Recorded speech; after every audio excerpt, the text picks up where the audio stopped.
All right, it's time to get started. For those of you that don't know me and for those on watching the video, I'm Robin Zuniga-Ortega, the chair of the Douglas County Democratic Committee. We're going to start with the Pledge of Allegiance. Okay, the flag is right here. I pledge allegiance to the flag of the United States of America and to the republic for which it stands, one nation, under God, indivisible, with liberty and justice for all. Thank you, everybody. Partly because of our topic, but just because of the sadness of the situation, I'd also like us to have a moment of silence for the young people that were shot at the party last weekend. Very sad situation. So if we could all just take a moment, please.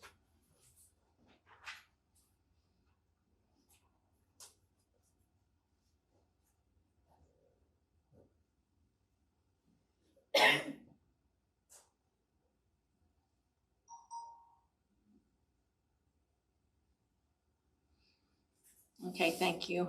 I'll put our heads in the right places before we get started today.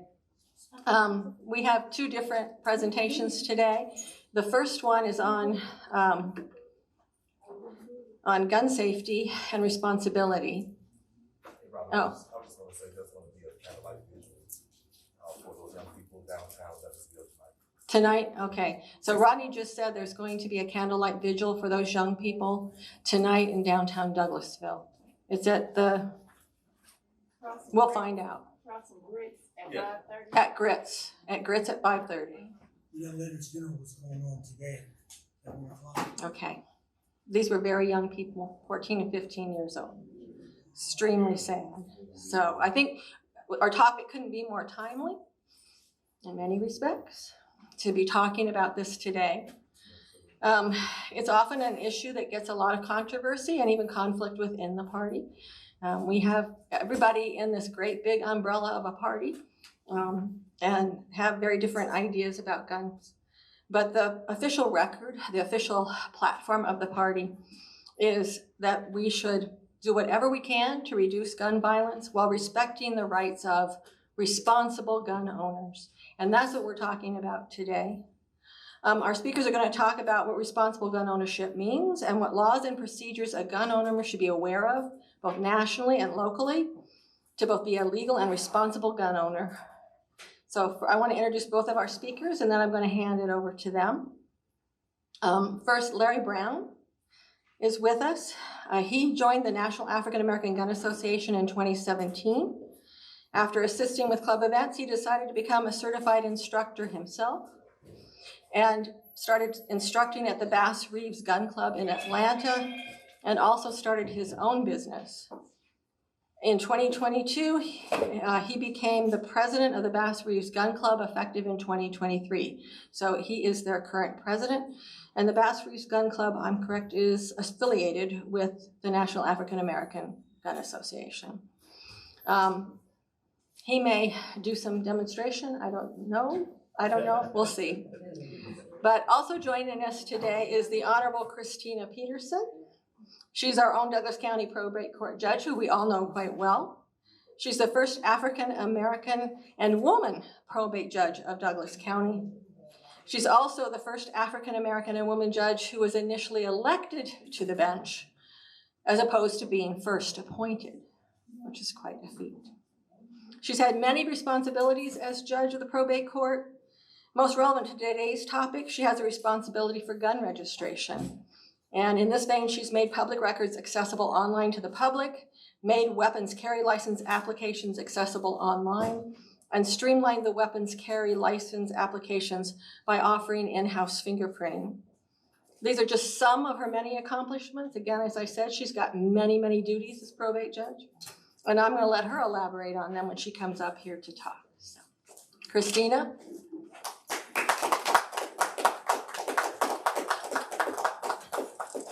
Thank you. I haven't heard my real name in a while.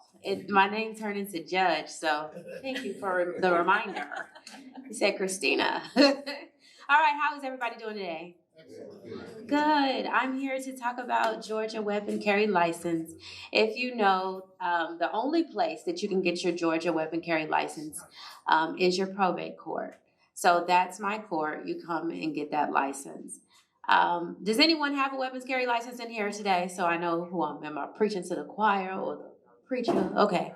So we got a good amount of people. So I think it's still necessary for you to have a weapons carry license. There was a recent law passed for the constitutional carry, which means you don't have to have a weapons carry license if you are legally able able to possess a weapon. So, but if you have limitations such as you're a convicted felon, there are other limitations if you have a domestic violence conviction, things like that, you're not able to possess. So the same laws will apply. So I do urge the community to continue to get your weapons carry license and renew your weapons carry license just for the reciprocity piece. Does anybody know what reciprocity is? Yes. Okay, y'all want to? I interact with the people, so no. Okay, so reciprocity is say you are in Georgia and you're legally allowed to carry a license, constitutional carry. Say you're taking your gun, your firearm, across the lines to Tennessee. You get caught with your weapon in Tennessee. What happens in Tennessee without a gun permit? Anybody? Yeah. So it's always good just to have your weapons carry. Like you might find a great officer; he's amazing. But in reciprocity is you're able to basically carry your firearm across the state lines to other states that have reciprocity with Georgia. Right now, I've listed all the states on the back table. I have a printout for you: Alabama, Alaska, Arkansas, Arizona, Colorado, Florida, different things like several states that have reciprocity. So I would urge you to do that. Another good reason to have a weapons carry license, if you are a gun owner, is when you are buying a gun. So yeah, I was going to purchase one recently and I forgot my license, right? So I had to get a background check. And I was like, I got a license, y'all, just look it up, and it was like, no, you have to have your license with you. So I had to just wait. It ran quickly, but sometimes it's a delay. Sometimes there's 3 days you have to wait, and I think if they don't have a decision in a certain amount of time, then you can go ahead and get the gun. But with your weapons carry license, you don't have to do that extra step of a background check. So it's still a good idea to have your Georgia weapons carry license. If you are a new applicant, you must get your weapons carry license in your county of residence.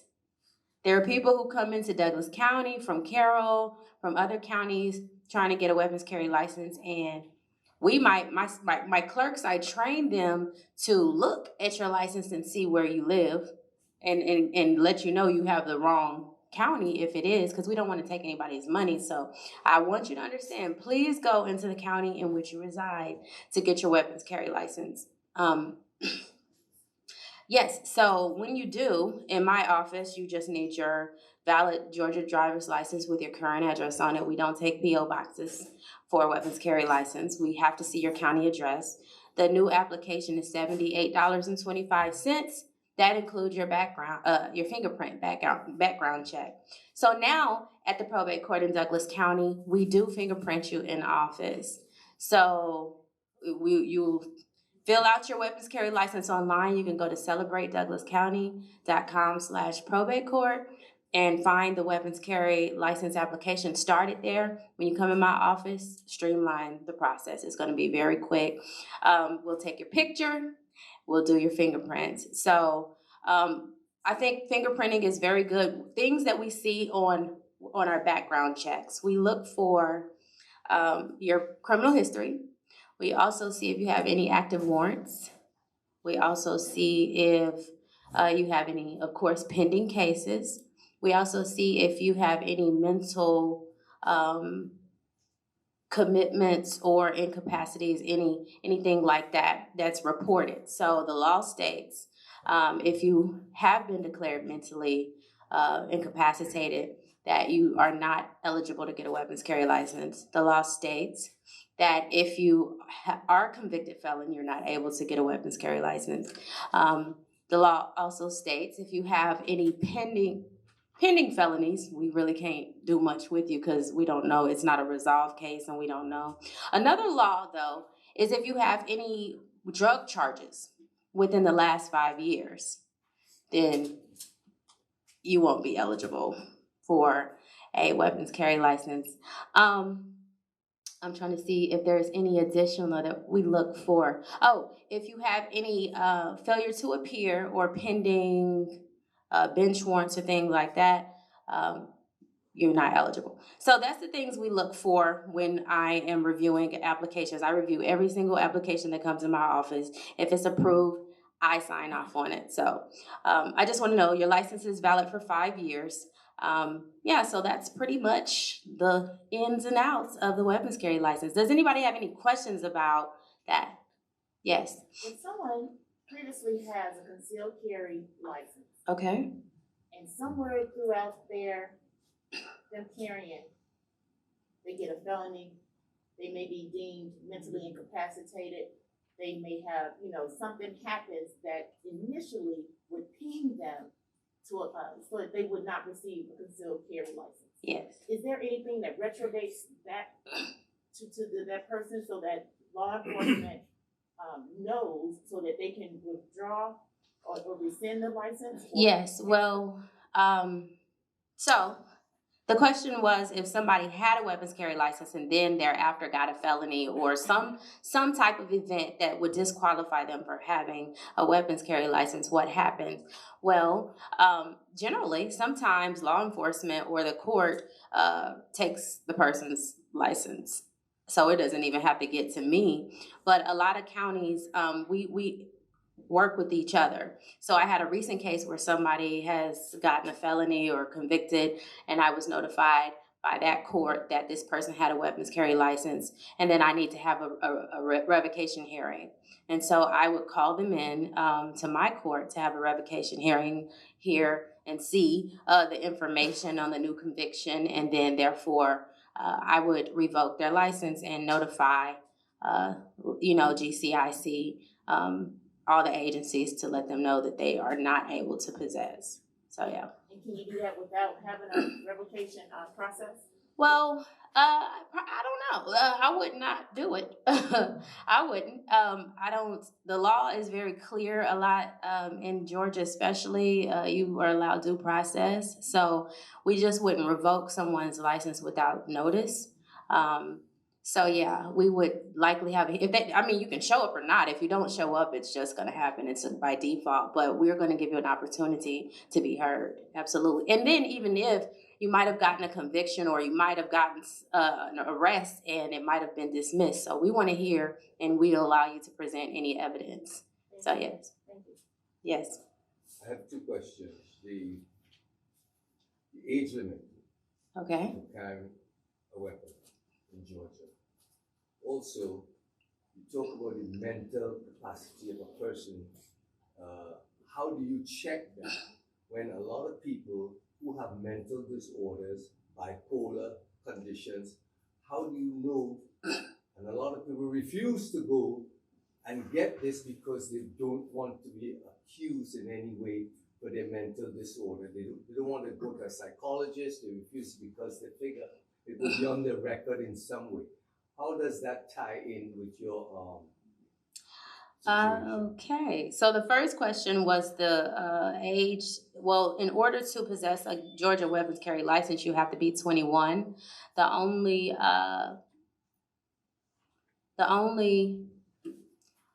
I guess, caveat to that is if you are in the military or, and have active military orders, you are allowed to get a license younger than 21.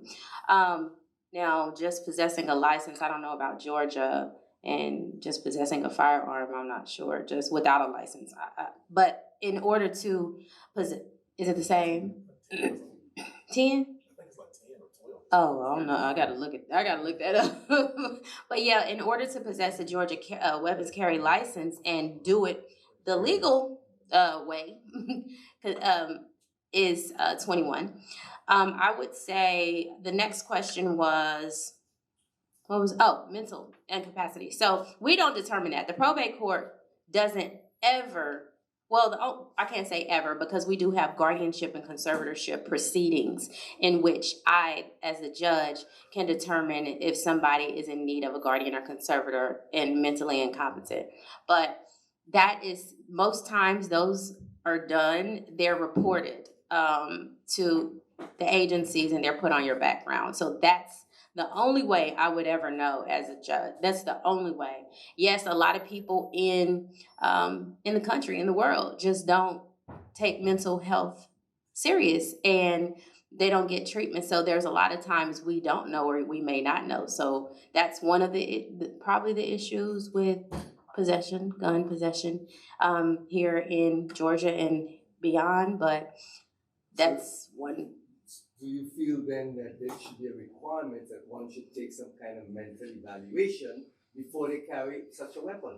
I really couldn't comment on that, but what I would say is I've been in other states that, especially like Tennessee, where they have more stringent procedural things required in order to obtain a firearms license. So I believe we need to be more careful with the possession and the responsible use of guns and who's possessing them. I do believe that.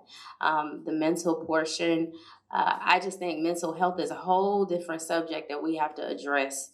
It goes hand in hand. It goes hand in hand. It does. And in my court, we do deal with a lot of mental health. There are such things called OTAs, or order to apprehend, whereas if a person wanted to, so say you have someone that you know and that you witnessed in the last 48 hours have been acting erratically, or where they're a danger to themselves or others, imminent danger for harm or death or something like that, or they're abusing drugs to the ability or the extreme where you're feeling like they might lose their life or it might be detrimental. You can come to my court and fill out an affidavit for an order to apprehend. I'll review it, and if I find probable cause, I can order that the sheriff's deputies have the person picked up and transported to a facility where they are evaluated. When they get to so I'm only, as a probate judge, able to order them to get an evaluation. It's up to the doctor at the facility to determine if they shall be treated. So we got off topic, but so if they get treated, or that's it's called a 1013. So then they'll be treated at that time. But that's the only probate power in regards to mental health. My guardianship, conservatorship responsibilities, and the OTA. Yeah, but we're doing the best we can. Yes. I got two questions. One is about the background check and law enforcement. So okay. If I was to fill out an application in Douglas County as a Douglas County resident, who does the background? Does the county send that to federal and then you get it reported back? So my office does all the backgrounds, everything. So we're getting background checks we're going to do GCIC, which is Georgia. We're going to do NCIC, national. And that's your fingerprints. We're doing a sheriff search. The sheriff will run a search to let us know. We do any type of protective. Do you have any protective orders against you? That's another thing. If you have a protective order that says you have to stay away, or you can't be in somebody. If you have like a stay away order, or you can't be a harm or danger, like if it's something like that in the order, then you can't possess a firearm. But generally, you can't get a weapons carry license. But yeah, so we get all the background. So, and it's unedited. It's not restricted. We're going to see everything, even if you have something pardoned, even if you had something sealed, we'll be able to see it. Again, if it's pardoned, it's not used against you, but still, we're a stretch of arm of law enforcement, so we will be able to see that. And the second question for law enforcement, if they stop me on the road, do they know whether I have a license or not? A firearm? There's no way that a law enforcement officer would know if you had a license, a weapons carry license. There's no way. So you must have your license on you. You must. If like, it doesn't matter in Georgia, but in another state, you probably need it with you. Yeah, but before the law changed, you probably would need it in Georgia. Yeah. Anything else? I was gonna ask Dalia, Racine, she's our DA, if you had anything to add. I mean, Christina did a great job explaining. Michelle, I know, sorry. This. When you asked about the felon, like if you have a carry concealed weapon and you get a felony in that interim, like Judge was saying, they won't check if you have a carry concealed weapon. If you have a felony conviction, you possess a weapon, that's automatically a felony charge. That's right. So it doesn't matter if you're in that time frame or not. And I don't know if you were asking for a carry concealed weapons license or just for a job period, but it depends on what kind of job you're applying for. If it's a regular job that's outside of law enforcement field, they run those GCICs under a different code. That's right. So they won't be able to see if you've had things expunged, if you've had things removed from your record, they won't be able to see any of those things. But if you're applying for like law enforcement, court system, things like that, we run a much more extensive background check where we are able to see everything. So it just depends on what kind of job you're applying for. But you do it here, you don't have to send it to federal. No. So we have access to GCIC, which is the Georgia History Base, and NCIC, which is the national database. We have the ability to pull both. Right. Right. And it's important. So, I mean, a lot of times people, their identity, they might have other people using their socials. And so we check against that. We check against basically how tall are you and so we'll put them together. So we might get a long list and we say, oh, this dude got a lot of stuff going on. But on point all times is the fingerprint. That is what's going to always be on point. So can't get around fingerprints. Yes? Yeah, if you're involved in a traffic stop, do you have a duty to report that you have a firearm in your possession? No, you do not. Can I add a caveat though? You don't have a duty, but I think probably for everyone's best interest to be upfront and to say, I just want you to know I do have a firearm. I am legally allowed to carry this firearm, but I want you to know it is in this vehicle. I think that puts everybody, I know it might seem counterintuitive, kind of puts everybody at ease that it's out there versus finding one, but you do not have a duty to disclose. Which is another great reason to have the weapons carry license, because it's you saying it, but you showing it and proving it is two different things. Well, that's not my field because I'm not in criminal anymore. But I used to be a prosecutor, thank God. I'm on the probate side now. But I hear Madam DA, but it depends on the stop would be because if it's just you stopping me for my windows and you just about to write a ticket, please, let's not extend this traffic stop. Because when you start volunteering information, you're going to be there for a while. Yes. I wanted to say that's the normal, regular way to handle business when you stop. However, for minority men, it turns into something ugly because of the anxiety. Most of the police that are out here in these streets dealing with all of the criminals and things, sometimes it can trigger. So you need to have a license right there on your dashboard. But even if the license, honestly, let me just be honest, I've been pulled over before, and I've told the officer that I had a gun in the car, and legally I had a license with me. Guess what he told me? Step out the car. Right. So what are you saying? Like, I don't want you to be close to your gun. So it's like it's just, listen, this is not my lane, but if it's just you're a responsible gun owner, you have your weapons carry license, possess your license responsibly, speak to the police officer responsibly, get your ticket or citation or warning, and go on about your day. That's all. Yes? How many, what percentage of people who apply are turned down? Ooh, believe it or not, okay, so the weapons carry license has drastically decreased since the change of the constitutional carry. So we haven't had as many. We were processing, when I first came in office, we had to be processing about 50 applications a day. With Hamrick's administration, he was only doing weapons carry from 8 to 12. I do it 8 to 5. So I don't limit the time you're able to come in my office and apply. So you can come all day and get a license, and some Saturdays. But we're processing maybe 12 to 24 a day. Most people are legally able, but there are some people who just forgot that they were convicted felons, and I just be like, really? I really look at these things, and I don't know. Or you have people who have new arrests, so they might have, and for some reason they're always reporting their license as lost. I think it was probably taken by law enforcement or something when they were, I don't know what's happening, but they're reporting it lost. But then anytime you're coming to my office for a lost license or a stolen license, or you've changed your address or your name, you have to apply for a updated license. So I have to run your background again. You don't have to get fingerprints, but I'm going to run your background. And in that background, generally I see you have a new arrest. It's like a 2022. So like 10%? So yeah, I would say I reject probably about 20%. 20 is turned out. Yes.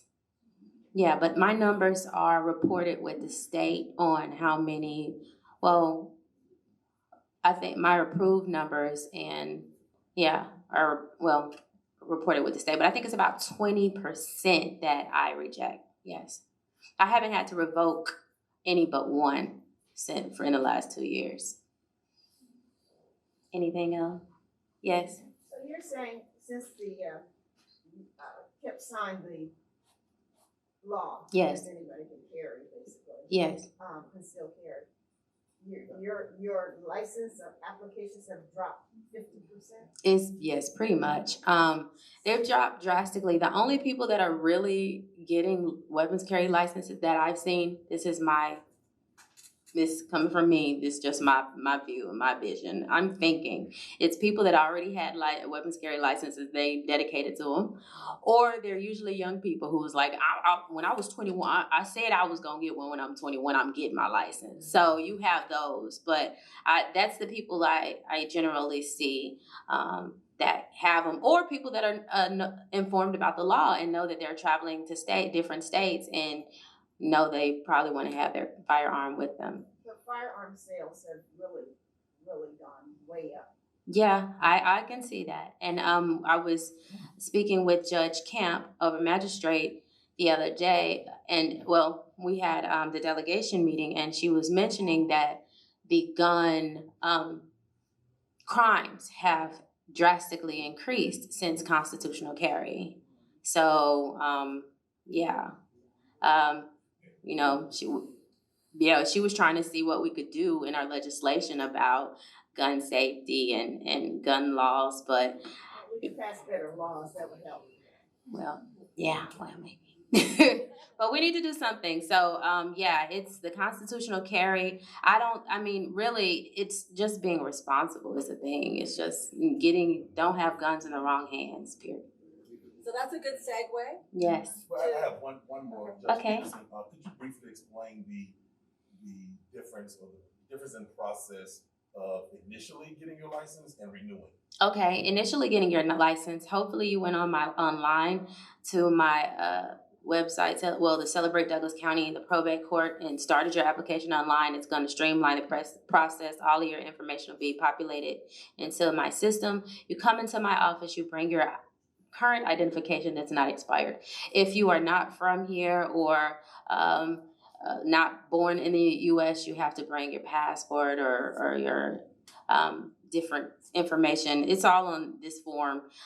You have to bring information verifying your identity. You also have to have your money to pay for the license, and you have to get your fingerprints, and pretty much that's it, and your picture. When you come back for a renewal or lost, stolen, or name change, and keep in mind, if you have a current license and you move to say Carroll County. So you're Douglas County now and you move to Carroll, you come back to my court and I can change to your new address. You still have a valid license here. So you don't have to go to Carroll County to renew or get a new license until it's time to renew after the 5 years. But anyway, in your renewal, you will come in and show your ID, verify who you are, pay $35. And that's because we're not doing the fingerprint background. Well, not the fingerprint, but we still run a background. So you will, and if you want a new picture, you just request that. Yeah, and that's pretty much it. And if your license has lapsed or something, you can pay $1 for a temporary license, and we'll print you out a temporary license. If your license has been expired more than 30 days, you'll have to get new fingerprints, which is a new application. So if your license expires today, you have till 30 days from today to get that renewal to avoid paying more money and the additional fingerprint. All right, thank you all for your time. If you have any more questions, I'll be sitting here.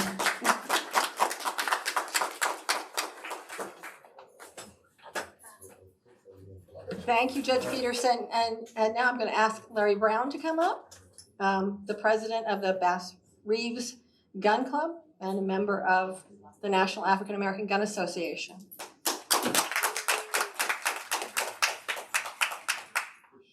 So good morning. So I do think what you said was a good segue into safety and responsibility. So for me, it really starts at home with us. If we aren't being safe with it, we're being irresponsible with them. That just starts with us. I had a police officer just told me a couple of weeks ago that most they see are 22s, 380s, and 9mm in the hands of these kids. They're not buying them. They can't buy them. So where they're getting them from? They're getting them from stolen out of cars and things of that nature. So we have to make sure that we secure our firearms at all times. If it's not on my body, it's in a lockbox, it's in a safe. I have nieces and nephews, even though I live alone, they come over, it goes right into the safe or in a lockbox. I've trained them and taught them, don't touch it. They know not to touch it, but I don't give them the opportunity. So it starts with us in terms of safety. So one of the things for NAGA and Bass Reeves that we teach is we teach safety and gun responsibility. We teach how to be safe, to make sure all of our members know the safety rules. It starts there. If you don't know how to be safe with it, that's going to start the issues there right out the gate. Moving towards the kids, we definitely adopt them to, hey, this is what it is, demystify that. This is what it is, this is what it does. It's not like the video games. It's not like the cartoons. Understand this is a actual live thing that can harm somebody. So for me, I teach my nephew with his Nerf guns. From the time he started picking them up, let's get you understanding what this is. Don't point at your sister's faces because I don't want you hitting them in the eye. So starting right there and from the jump, I'm letting him know it may be a toy, but don't treat it as a toy. And our first rule is treat all firearms always loaded. So I don't care if it's a Nerf gun, molded gun that we use for training. I'm always treating it if it's always loaded. I'm never pointing at anybody. So we start instilling those things from the jump. I feel like we can kind of start curbing some of that information, some of that violence. Outside of just, like I said, securing it, I don't give them the opportunity to even get into my guns. They have no chance. I don't care if they know how to be safe and all that. I'm not giving you a chance. The other thing for me is we just make sure adults understand the safety rules and how to truly respect the gun. Understanding it's a tool, not a toy, even for adults. And just continue to make sure we train them on being the most safe around the firearms. We've been doing outdoor shoots and things for the past 8 years. Haven't had an incident. And for my administration for that, I want to make sure we continue that. And we start that again. I don't want to harp on safety, but that's really what it is. Me showing you how to shoot is one thing. You being safe is a whole nother for me. So as I instruct, as I do things for Bass Reeves, these 3 here members, they know if it's not going to be safe, we're not doing it. And we want everybody to go home with the same holes they came with. So in the house, that's the same thing. If I'm not going to be safe with it in the home, what am I doing? So I think we kind of also need to take ownership of just how we are treating our firearms and making sure I know when I go to work, I can't take it in. I have a cable lockbox. Unless you got the tools to come remove that seat at that moment, it's stuck. It's not going anywhere. So a lot of people I know sticking in the glove box, the center console, that's not safe. Anybody can break in that window and get that. And now you got a gun on the streets who a 15, 14, 12-year-old couldn't buy. Now they have it. So I just think for the most part, it's really understanding safety and responsibility of making sure it's yours, you paid your money for it. Don't let someone steal it from you to then go do something bad with it. I know I don't have a whole lot. I mean, that kind of just was on my mind as we try to transition. Then you mentioned the thing earlier about the kids. And for me, that's really where it starts, is just making sure they don't even have access to it. We just have to be responsible for that firearm. Mine are never out of my sight. If they are out of my sight, I know exactly where they are. They're in the safe. And nobody knows that code but me. So that's just how I am with my firearms. And you know, I think that's really what we need to do, is just make sure these kids can't get to them. Understanding how they work is fine. But like I said, I don't even allow them to even have access to it. So I don't really have a whole lot to say, because that was just what's on my mind right there. We have a couple questions. I'm sure, yes. What about these ghost guns that? Ghost guns is just a gun that does not have a serialized lower. And lower by meaning no serial numbers on it. Then you can buy those at one point and create it, so to speak. So you buy the parts and you put it together, and at one point you had no serialized number on it. So that was what a ghost gun was. I think I'm talking about the kind that they're saying now that can go through the detectors. Polymer and things of that nature. I haven't seen anything that goes through metal detectors like that. That's just me personally. I haven't seen anything. Even the polymer frame guns still have metal in the slides. So I personally haven't seen anything like that. So I don't want to say that it doesn't exist. I just know the traditional meaning of ghost gun just means it didn't have a serialized part on it.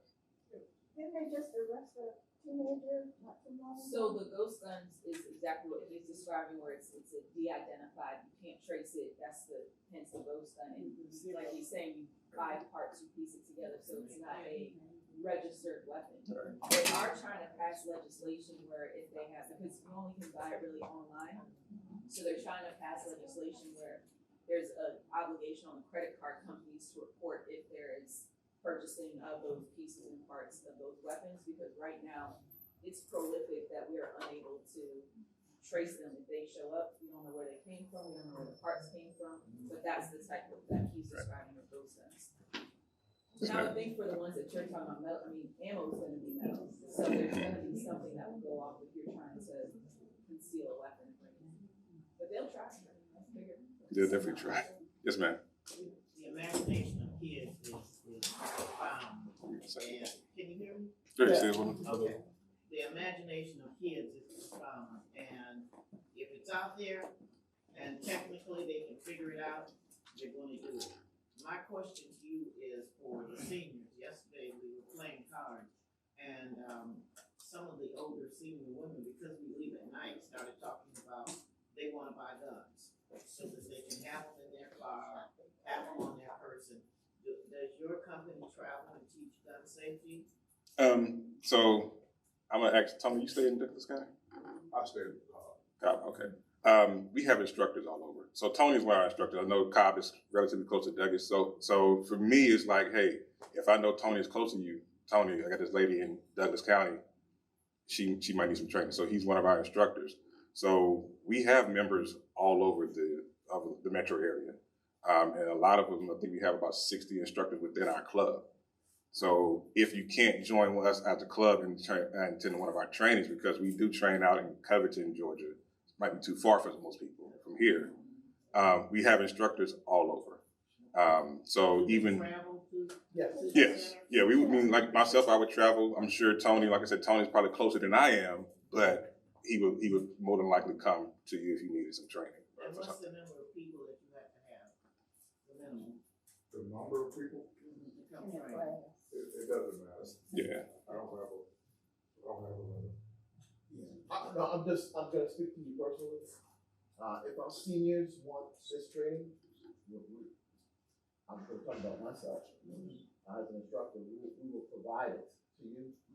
We'll come to you and we will take And you care of can it. come to the centers? Absolutely. Right. Yeah. Absolutely. I think, Colin, you're in Douglas County already. I No? Or was you in moved? Douglas, Okay. I'm now in South Fulton. Okay. Fulton County. But we'll travel. So Yes. you can reach out to us as a club, and we'll find instructors to come to you guys. So I wanted to say one thing.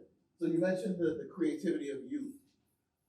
If it's out there, they're gonna find it. You know, I think we have to and I truly believe that, and I understand where you're coming from, but we have to redirect our thinking.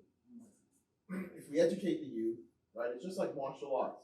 If we educate the youth on respecting the martial arts, right, they grow up in that culture.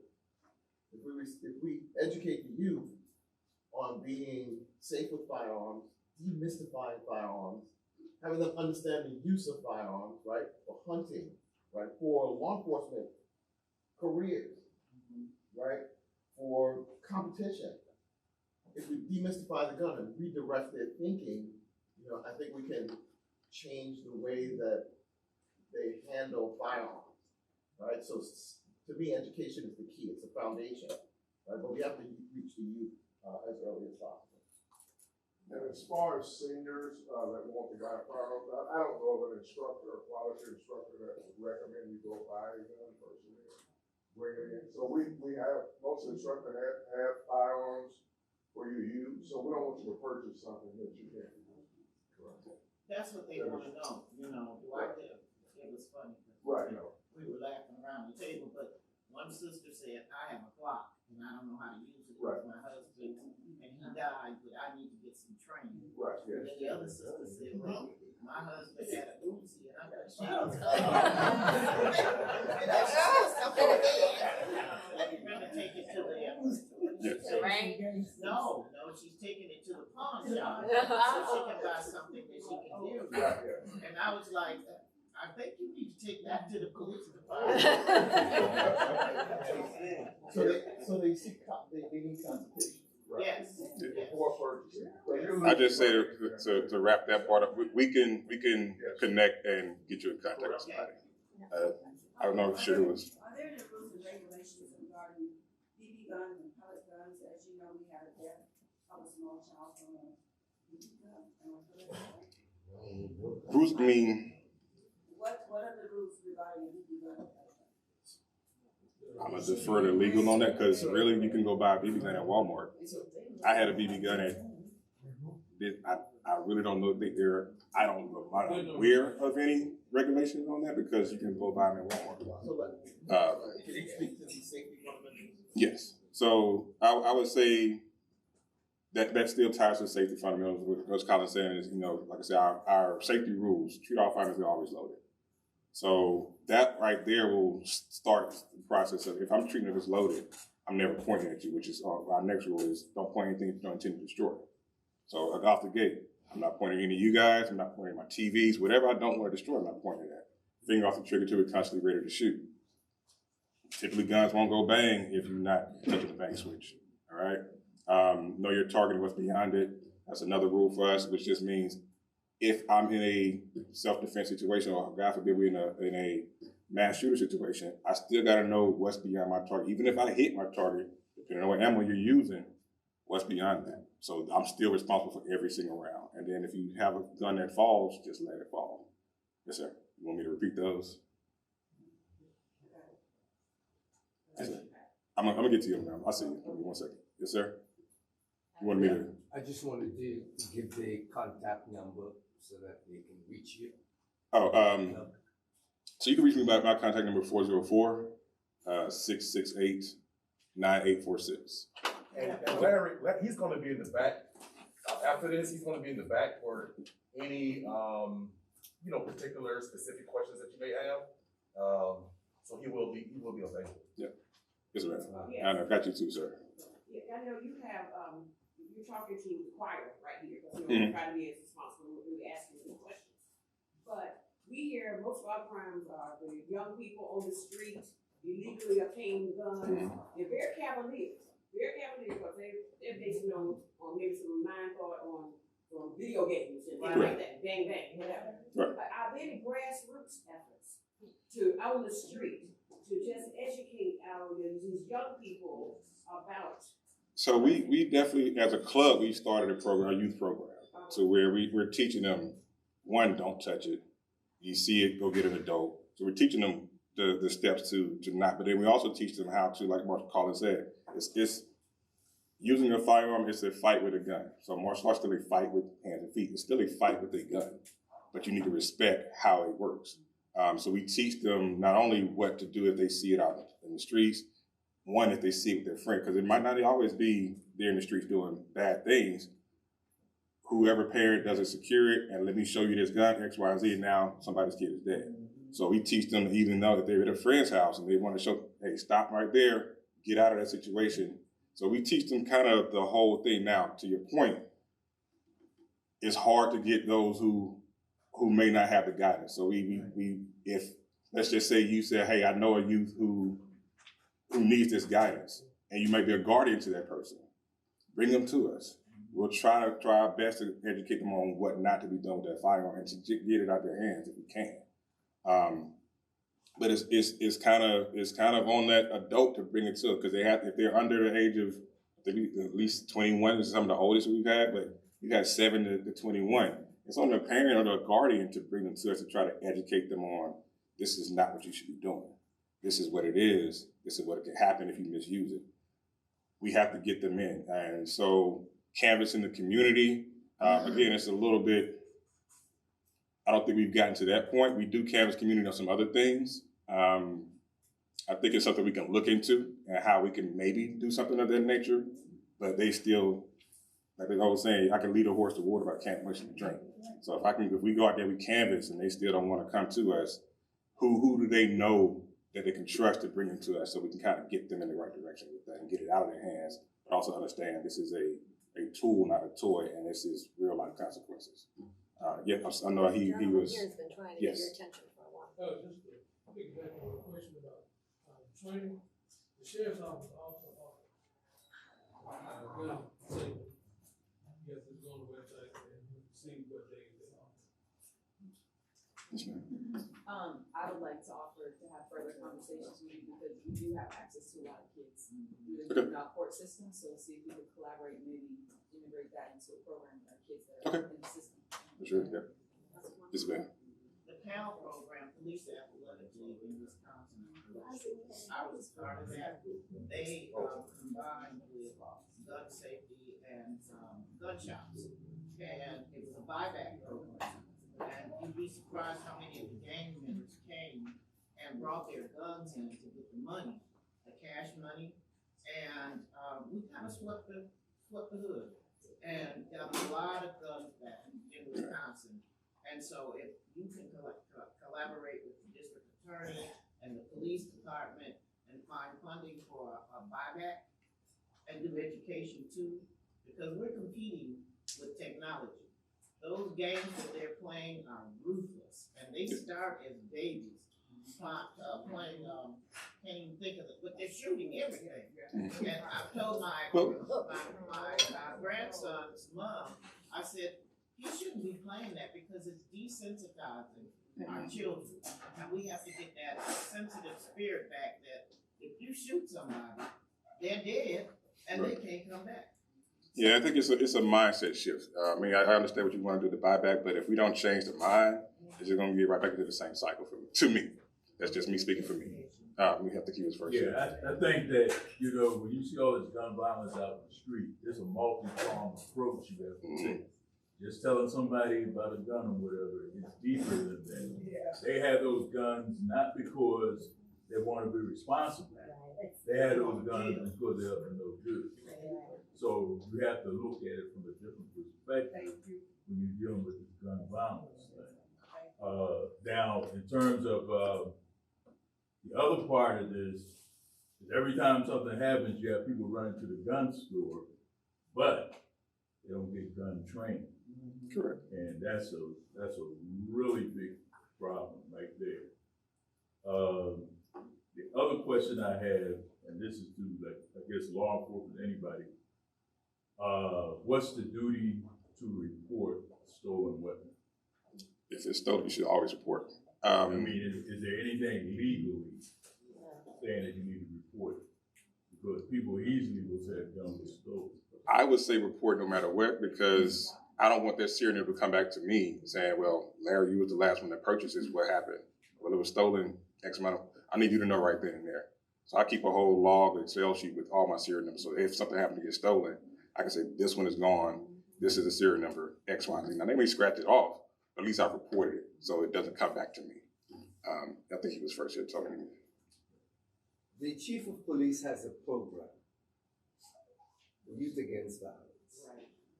I think your club organization should be actually the source there to be with the chief and those youth. Every Saturday, there is a program for Youth Against Violence, people who have been involved with the law. I think those kids need guidance, they need mentors, they need parenting. And even the parents, because it's parents, children are children making children that are extending the violence that we have in the community as youths. You just realized that this week or last week, a young kid got killed, right? A youth. So those kids are the ones we need to reach out. How do you reach? And I think working with the chief of police, with his program, will be a great asset to the community. Okay. And this is Douglas County? Douglas Okay. County. So I mean, like I said, we can definitely take that back because we have some members in this area that could possibly start a bridging that gap. Let me say, I want y'all to be clear when you all purchase guns, that there's no, I know people have said, well, this gun is registered to me. There's really no such thing. So if you purchase a gun, make sure that you, like Larry said, you're writing your serial numbers or keeping track of your serial numbers, because that is really the only identifier that you're going to get. I think the biggest thing for us to do, as you initially stated, Larry, was a lot of youth are getting guns from our cars. They're breaking in cars, and we leave them in the cars. We continue to do it. Like, your neighborhood might not be the break-in neighborhood, but it's going to be, because, so it's just like they're getting access to these guns and even purchasing guns. So say if I went to the gun store today, I could purchase a gun. And then I could give it to, I could be irresponsible and give it to someone else. And because there's no registration system, it's nothing. So we need to do better. I just think the gun, like I said, maybe we do need a registration system to register guns to people. Maybe,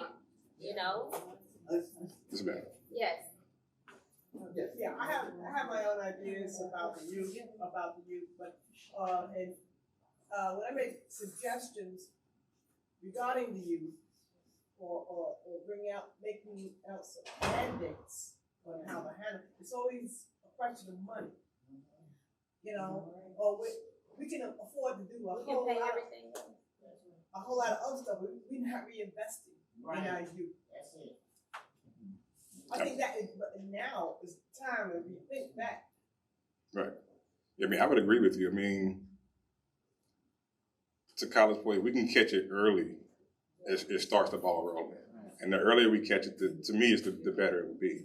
And I don't want to say anybody's lost cause, but it's just more work the older they get.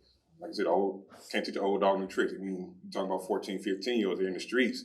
It's hard to start to get them out of there versus if I can catch them at 6, 7, 8, and up. Yes, Michelle? I was gonna say, because you're addressing a mindset, right, when it comes to kids, guns, and just being a gun owner. What mindset do gun owners have and children with guns? So in order to really combat the issue, we have to get into the mind, which deals with a whole bunch of other socioeconomic issues that these children have that put them in a situation that they're in to begin with. Right? And I don't think we can say that in Douglas County anyway, we don't invest in our children. No offense here, but I mean, we are. Clearly, we have all 5 high schools are now top AP honors. I mean, Douglas County, there are a lot of programs. I mean, if people want to get their children into something, there's something to get them into that's positive. There's a lot. I think it made more, like I said, I think a lot of people agree with me. It's really hard to manage a lot of these things with the introduction of the constitutional carry. I believe that, like, for instance, Tennessee, that's where I grew up, and that's where I got my first weapons carry license. There is a legislation there that when you get your weapons carry license, before you can get it, you must take a gun safety class. I actually had to learn the gun, learn how to clean the gun, and then we had to go to the range. We actually had to shoot before we could ever get my license. So maybe Georgia, I don't know if we'll ever get there, but. So, let me ask you, so what did that cost? What was the cost? The cost, it was just, I had to pay for the class, so I think the class might have been $85 in just the cost of the license, but that therefore you're more responsible. Right. Okay, so you're investing in something, so you take it more serious. So that's kind of what Tennessee was trying to say. And I think for me, because I actually went to college in Tennessee, so my first permit was in Tennessee, where I had to do the same things. Then coming back home to Georgia was like I had to do nothing. And right. Customs carry or not, I always think training is where we need, because to your point earlier about the increase, I think without knowing the numbers and the reason behind them, I think it's more because people now carrying, they don't know what they can or can't do. Right. And so they're reacting emotionally to a situation. With a gun, is now like you couldn't do that by law. And we all those instructors here, we know if we don't meet innocent and meeting grave bodily harm, or can I retreat? If you don't know those things about being safe around and when to use deadly force, which we don't have a class here in mandate in Georgia, you kind of get these increased things that people carrying now. So not that it kind of correlates because we didn't have a class, but I think it is a reason that we having some additional things that people don't seek training once they get them. I think she was first, Michelle. I'll come back to you. I just want to say the mindset is true. Yes. You have to get into the spirit of people before you can feel where they're coming from. And that's adults and kids. And it needs to start at home first. Mm-hmm. And if it's not at home, the churches, and then we have to go into these schools because these kids are angry. I've never seen so many mad people in my life. Well, shouldn't they be? I mean, really, shouldn't they be? No, I mean, they should. I'm not saying that I'm not saying it's the ideal state, but look at the world. Right. Listen to me. They need guidance. I came up hard, came up in the projects, came up poor, went to some of the best schools because I was a guinea pig. I was one of two in an all-white school, but I made choices, and that choice is a mindset that we need to teach our children about guns. And how do you get to them if you don't go home, to the school, to the churches, and in the community? I agree with you 100%. I'm just saying it is what it is, so we have to meet people where they are, right? And the youth should be angry, right? They went through a pandemic. We didn't know how to handle it. They didn't know how to handle it. There's a lot that's going on with the youth that they need support and they need guidance, right? So I agree with you that we need to get into the homes, we need to get into the schools, we need to get into the churches. We also have to open our minds up as adults to be receptive to that. And I think a lot of people are harping on, more legislation and more laws, and education is really the key. It really is education. It really We're is. saying the same thing. Yeah, we're saying exactly the same thing. So real quick, before we get too far off, I just want to add a personal connection to all of this. So as far as Judge Peterson and what she's been able to do with the probate court, I first got my gun license here in Douglas County, 2011 or something. And like an idiot, I let it expire. But anyway, it won't happen no more because I got a reminder on my phone. But anyway, I just want to say that when I first got it, when she was not the judge, I had to go all around Douglas County in order to get out fingerprinting over here. I'm doing this. Yeah, all kinds of craziness, right? All kinds of money orders and UPS, I mean, everything. And so the first time I got it renewed was actually under Judge Peterson was last year. When she said streamline, because I was smiling the whole time. I'm just like, wow, it's done. I mean, it was just, very, very streamlined. So I just want to give a personal connection to that she is not playing, she is not exaggerating.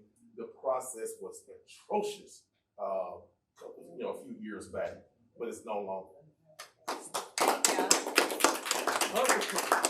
The other personal connection I want to make is to Bass Reeves Gun Club and NAGA, the National African American Gun Association. I'm a member, Michelle is a member. So if you have questions, if you need to talk to someone, if you need to get with one of these guys, get with us. We can hook you up with them. But here's what I will say on that.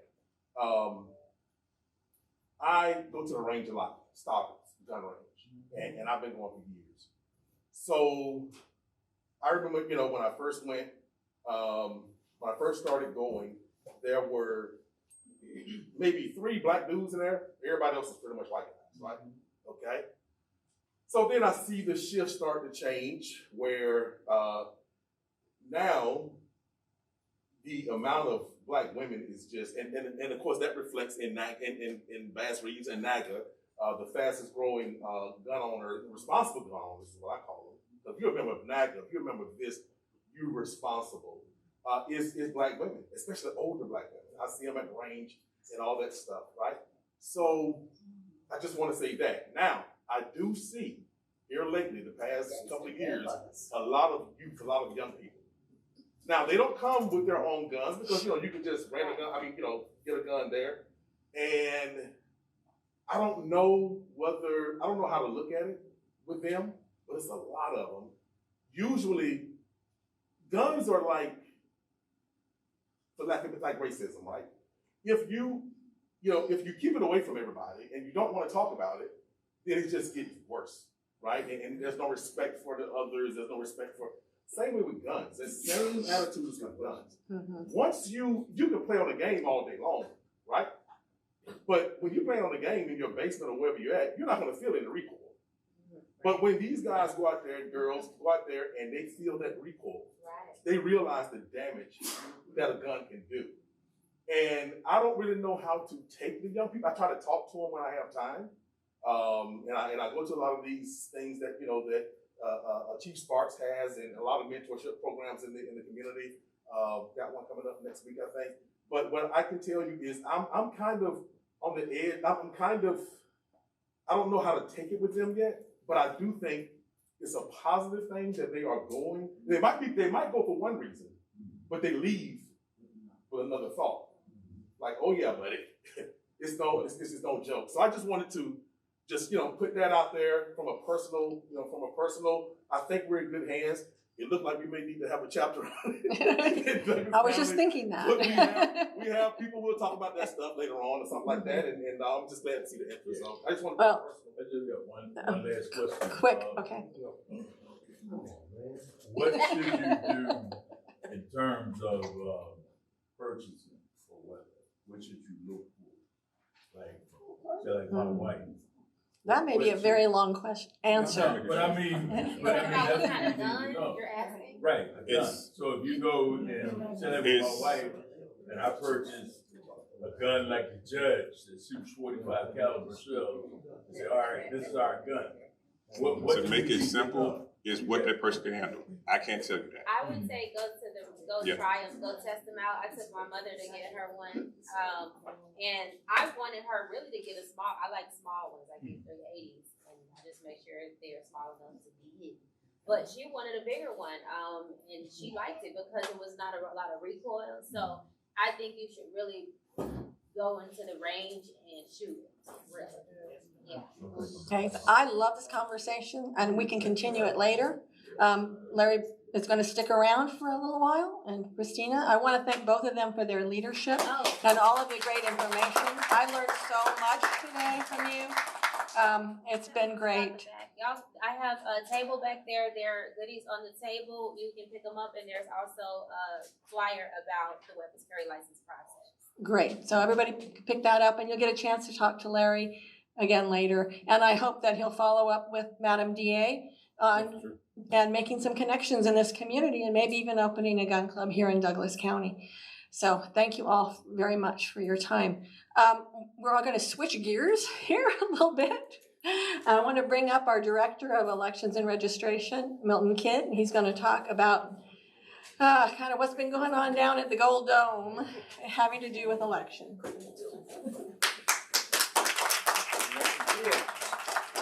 Just come from South Africa. Yeah. Always. Now, thank God, I say this every time I see Director Kidd, because this elections is a probate duty, and thank God that Douglas County decided we need an election, a whole team, so he can handle that in probate and do all the other stuff. So thank you, Director Kidd.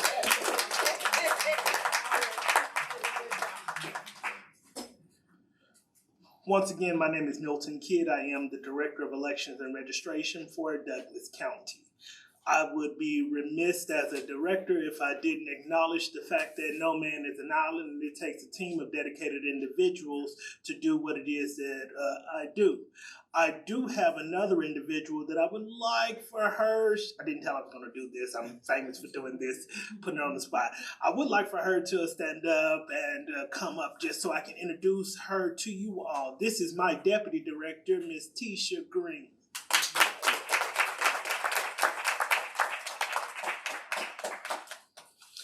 In this Women's Appreciation Month, I would be remiss if I didn't acknowledge the vast number of women that have pushed the elections and registration process forward, that have been on the forefront of battling for all of our rights.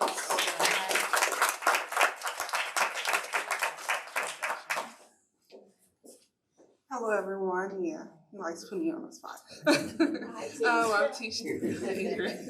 Hi, my name is Tisha Green. I am the new Deputy Elections Director for Douglas County. I've been with Douglas County now going on 5 years. I've been in the elections space since 2012. And I am excited about this new position and reaching out to the community and working with the community on the elections process. And if you all have any questions, I'm available. All right.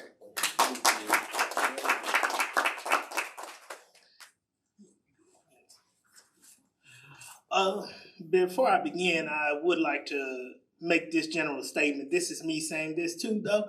We live in a state that applies more regulation and legislation toward election than it does guns. All right. Amen. Right. That says something about our priorities. But we also live in a country that is founded on the principle of we the people. And in order for we the people to function or to have a functioning democracy, it requires individuals that are willing to give of themselves and of their time and talent in order to make sure that we're able to advance as a society. That begins with individuals like you showing up to meetings like this. That begins with individuals like you letting your legislatures who are writing the laws understand what your priorities are and the programs and different things that you want to see. There is a saying in the Black community that what's in other communities as well, but it's predominantly in the one that I grew up in. This was a motto. What you spend your money on is what you value. If you all want to see programs and educational opportunities for the youth that are geared toward gun safety and understanding guns, make your voices heard. Elections have consequences. Elections matter. And elections are more than just casting your ballot at the ballot box. They are making sure that our elected officials are accountable to the people that they have chosen to serve.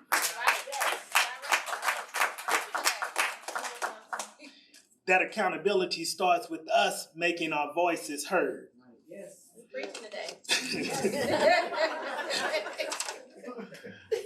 Now, anyone that knows me knows that I can talk on the subject of elections for a long time.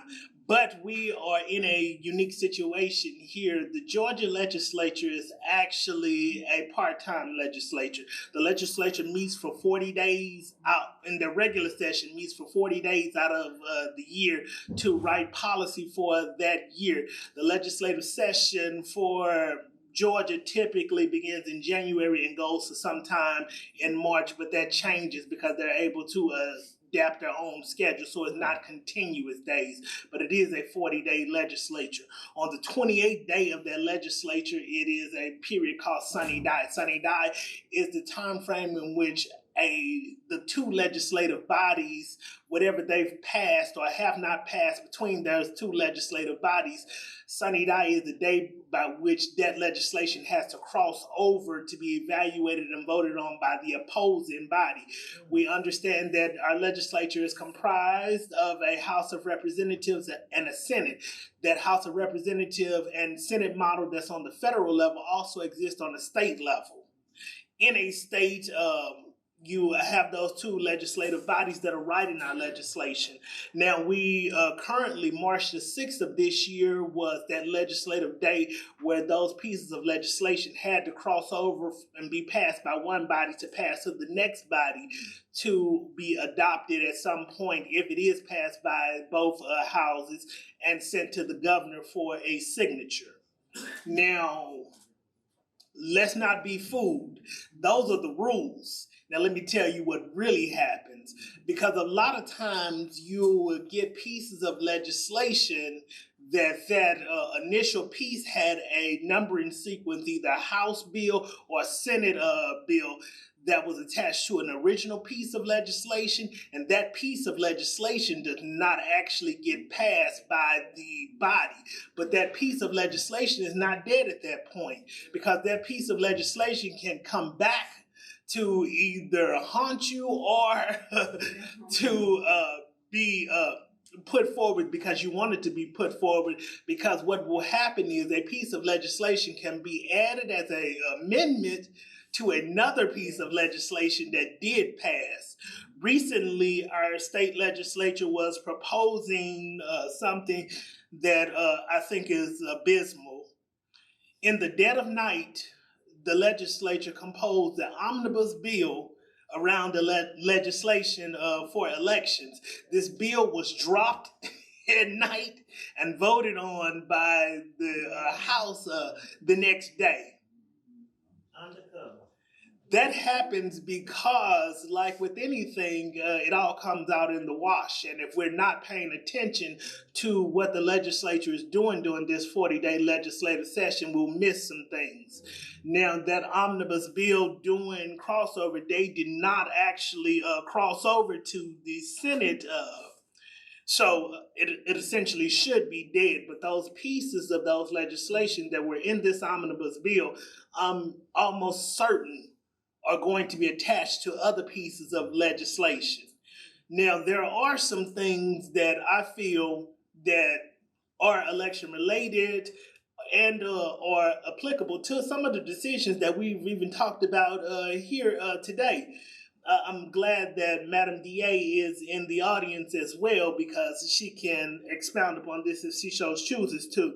But there are pieces of legislation, local legislation. Local legislation is the legislation that affects a county or other lower forms of government. It's not lower, just a different form of government than state government. Local legislation is not bound by this rule of a crossover legislation, so it can be introduced and passed. This local legislation directly affects us because we all know that all politics is local. So there is currently a bill that is working its way through the legislature that would give the state legislature the ability to remove a DA or attorney general that the state legislature feels that is not prosecuting crimes to their extent. A DA and the DA for a community is elected by that community. That is the root cause of our form of government you want to have access to the individuals that directly affects your life. The DA is the individual that is most likely prosecuting the crimes that affect your community. So they're the ones that is closest to the people to hear what the will of the people, what types of crimes that a community actually wants to enforce. In this particular case, I think that this is an overreach by our state in order to take control of what they're calling as rogue prosecutors and DAs. Now, rogue prosecutors and DAs, under that description, are individuals that won't prosecute laws in which they want you to prosecute. Or to the extent. We do know that we do have over prosecution in certain communities on issues that community may not see as an issue. So there are bills that you need to watch. SB 31 is this bill that allows the Attorney General to take over cases from a local DA. That's removing local control. That's that you can talk to Madam DA. You see her sitting here right now. How many times has the Attorney General for the state of Georgia volunteered to come to a meeting of Douglas County to discuss issues that are important to Douglas County? I'll wait. All right. House Bill 231 is another one that you need to be mindful of. This one is tied to DAs and Solicitor Generals as well. These are what I feel are government overreach. This is a higher level of government reaching down to a lower level of government, not because they feel that those individuals are not doing their job, but because they feel that those individuals are not doing the job to the way that they want them to do. But that's not always a good thing. There are some different bills and different things, this omnibus bill, back to that piece, that we need to be mindful because they're going to come back up. The state of Georgia passed Senate Bill 202 in 2021. Senate Bill 202 was the state's reaction to what was a record turnout election, including the fact that these were for 2020. 2020 was, at the time, the largest elections in U.S. history. 2020 also has been some of the most scrutinized elections as far as elections administration in U.S. history, with every legal office examining the work of elections offices across Georgia and finding no fault in the work of elections officers. But despite that, we have a whole host of legislation and continue to have a whole host of legislation that I feel is directly targeted at weakening our elections process. Some of the things that concern me the most with SB 221 are the fact that the legislature in their infinite wisdom decided to lower some of the reasons by which an individual can challenge an individual's right to vote and use what I perceive as faulty information. I don't know about you, but I've had incidences in my own life where I've had to move my address from my house with a P.O. box because I was having issues getting mail. This particular bill would allow a election superintendent to use that change of address to a postal service to change my voter registration to an area that I didn't intend, without actually even having to have consent from the voter to move them. Make no mistake, when you see individuals passing laws around elections and registration, it is not necessarily an administrative function that they're trying to address, because all of the election related bills that the legislature is now proposing, they don't talk to elections offices. They don't talk to the individuals that are charged with carrying out these laws. Do I think that there are some tangible steps that we can take to improve our elections? Yes. But our legislature does not actually have those conversations with us. Now, here in Douglas County, we do have a great working relationship with our local delegation. with introducing bills and being vocal about opposition to bills by which we think that will have a detrimental effect on us. So I would like to commend our local delegation and this lead, Representative Kimberly Alexander, who works with my office with combating some of this legislation that the state legislature is trying to actually pass and remove local control.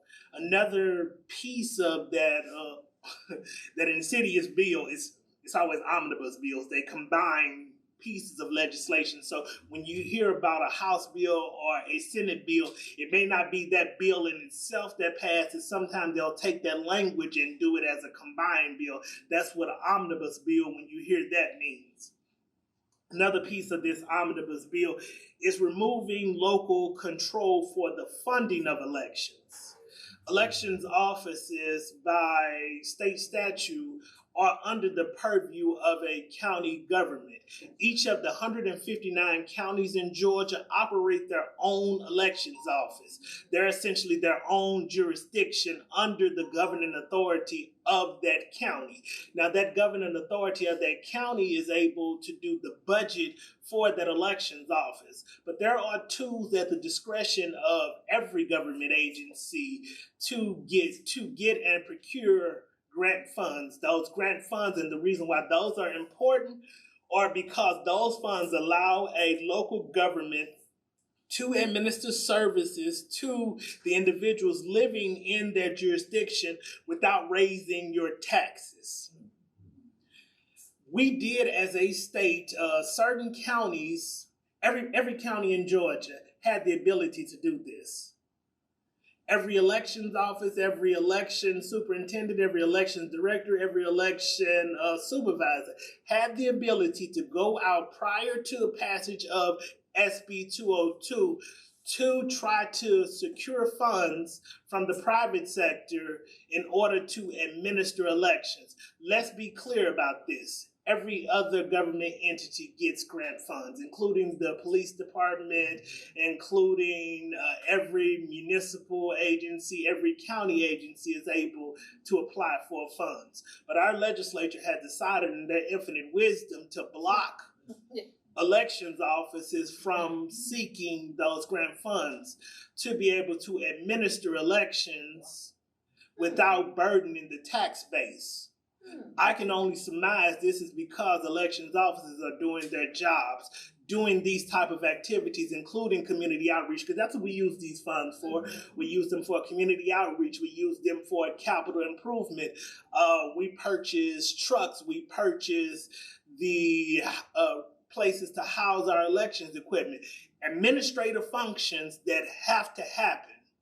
But how you fund those, you have different tools in your tool belt that you can use to fund elections. Now in 202, they outlawed elections offices directly from seeking those funds. Now what's happening, they realized that county governments stepped up and decided that if our elections office couldn't seek those funds, this county government would seek those funds and allocate those funds to the offices such as elections that need to bolster up their budget without being a direct burden on the taxpayers. Now, because of that, the state legislature is now trying to reach down into local governments and bar a local government, that's a municipal government, a county government, from actually getting those funds and directing those toward elections. Elections is the only office that they're trying to do this to, and they do this under the guise of oversight with the mentality that they want to make sure that our elections are free from what they perceive as undue influence. Now, I don't know about you, but I've been in this election space for a long time. I know that the grant funds that our office has chosen to seek do not come with any strings. They don't come with any management or oversight by any other organization other than cutting a check and your elections office basically detailing what their plan is to utilize those funds. So there's no nefarious means that actually happens with grant funds. Don't let anybody lie to you with that. And my other argument against that is the elections office does not have the ability to take anyone's life. There are offices in government, including the sheriff's office, including the police force, that actually have real life consequences to the work that they do. But those particular agencies are still able to get grant funding to supplement programs. So you mean to tell me an agency that directly has the ability to take a life needs less oversight than an elections office? Sometimes the devil is in the details when people talk to you. Don't let them tell you anything when they propose different rules or changes, including changing our election code based off of outright lies. Amen. Because our election code in this state has changed based off of outright lies. Another important thing too, in things that happen at the last minute in the dead of night. On March the 6th, when those two Senate and House committees met to ratify their proposed budget for this, they were also examining legislation. During that time frame, in a matter of 3 minutes, they voted to remove drop boxes from our election code. The drop boxes are an integral piece that came about. They were never outlawed in our code to begin with. You'll get individuals that say, well, we codified it and we put it into election code. It was never outlawed in elections before. Now, 2020 exacerbated the fact that we needed to have ways in which we could get absentee applications, that we could accept ballots outside of standard business hours. Senate Bill 202 required that in order to drop off a ballot, in order to drop off an application, you can only drop it off in the elections office during the time frame that office is open, and you essentially had to have your drop box location literally right next to the desk of an individual in the office. So you wrote it out of the code section then, but it was still in there. So now they've taken it upon themselves with a vote from one member of the legislature in a matter of seconds, without any debate, without any discussion by elections offices, to eliminate a process that we need. Drop boxes and those pieces allow the elections office to collect this information and really administer a piece of our electoral process that we need. Having the ability to drop off your ballot means something to elections offices, because it means that our seniors are not don't have to stand in line. They don't have to go through metal detectors to get into buildings to drop off and cast their ballot. They don't have to have these undue influence on their right to cast a vote, because it is a right to cast a vote. We are a government of the people, by the people, and for the people. And now we see that they're trying to limit their ability to do that. And when you see people place limitations on fundamental rights, because the right to the ballot box is a fundamental right, why are you taking that right? You're taking that right because you essentially now have a legislature that wants to choose who their voters are instead of the voters choosing their legislatures.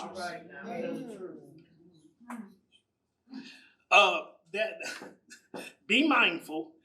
If you want to see, because the legislative session is still going on right now, so although some of these pieces have been removed, this legislative session is still going on until March the 30th.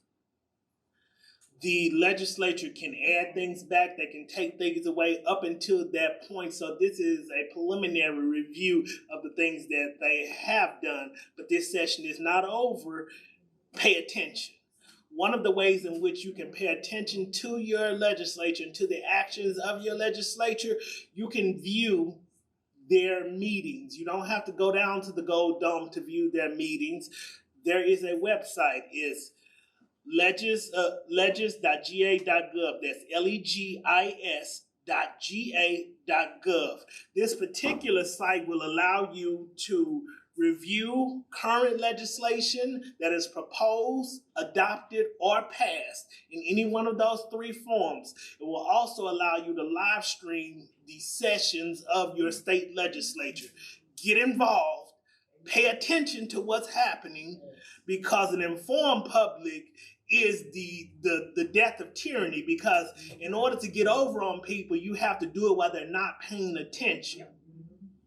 There are means for you to be involved and to pay attention without actually having to sit in some of these small rooms. But you have to take it upon yourself to pay attention.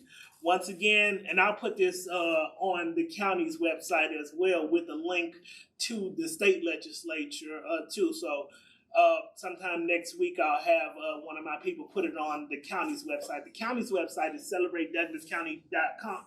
celebratedouglascounty.com, and under there you go under elections tab. Under elections tab, I will have a link that says most likely state legislature that will direct you to that site. The link that I just gave you is the direct link, but if you want to go through the county site, I'll put it on the county site as well to link it to there.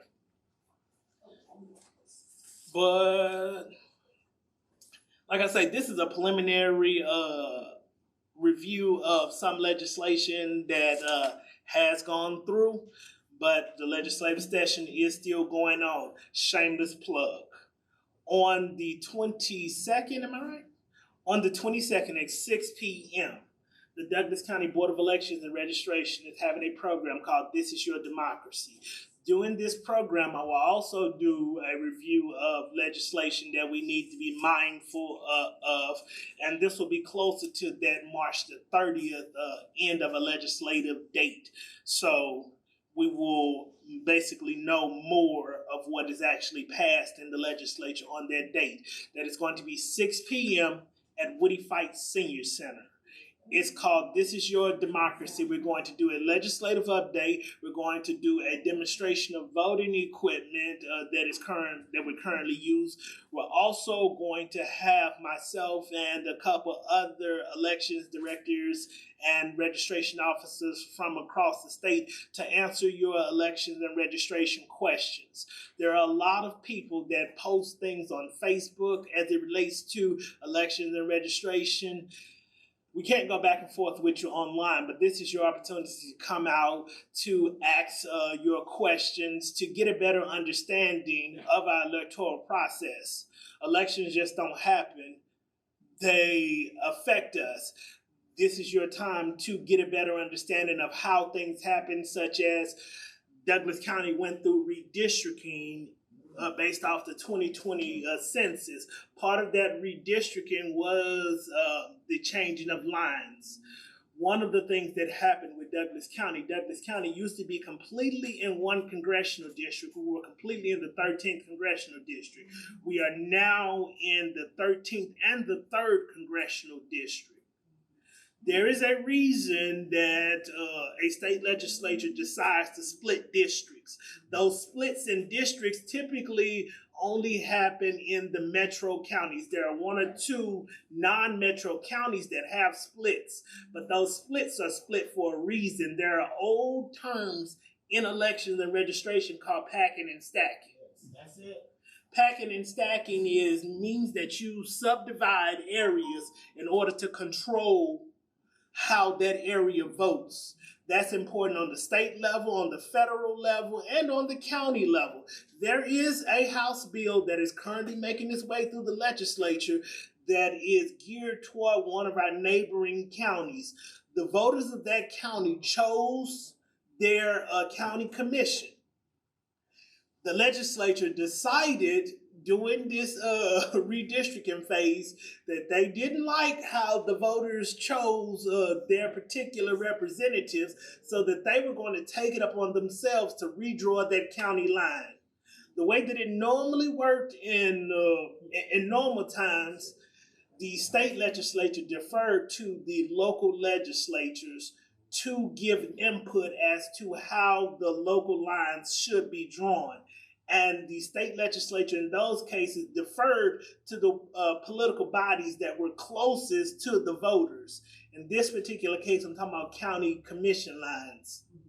The county commission lines for Cobb County, the county submitted their proposal. When you go through redistricting, you have to basically make districts that are as close as you can get them, roughly the same size.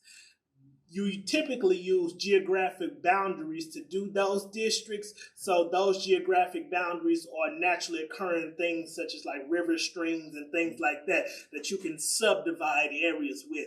And in that subdivided area, you try to have the same number of voters. Now, we have computers now where we can dig down on information. In the state of Georgia, let me just touch on a couple things. In the state of Georgia, you're not registered to a political party. You register at the time of a primary which ballot style you want to a party. But that ballot style choice is recorded. All elections information is recorded. The information that you're able to use, you're able to basically go back years now that we have computers and dig through information to see how individuals in a community voted in their primary. Where you can't tell who they voted for, but you can tell what ballot style they chose routinely, how many different party primaries this individual voted in, and then you can use that information and overlay it with the number of individuals that you have to have for a district to try to shape and mold how those districts work. That information at this point, I feel, is being abused in order for the state legislature to create districts that are safe for them. But it's being abused not just with the state legislature, they're reaching down into what I say, our local governments. The state legislature prior to this legislative session has never tried to draw a county district. We need to be mindful of the events that are happening. When individuals on the state reach into your county in order to control that county administration, there's a reason for that. Pay attention. Oh, let's see.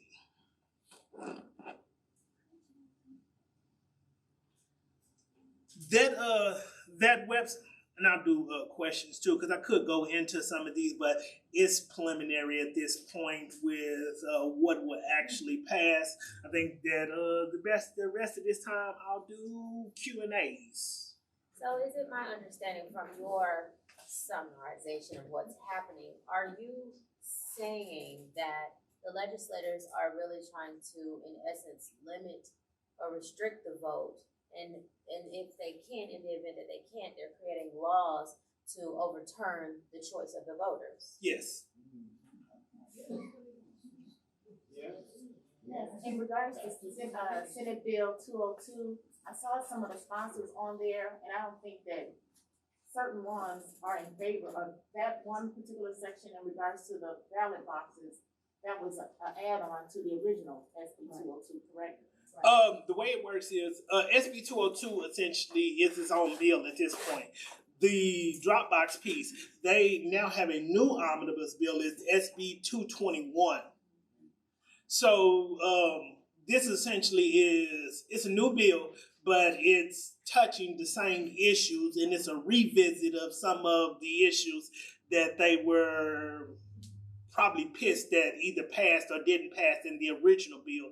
So this is a second bite at the apple.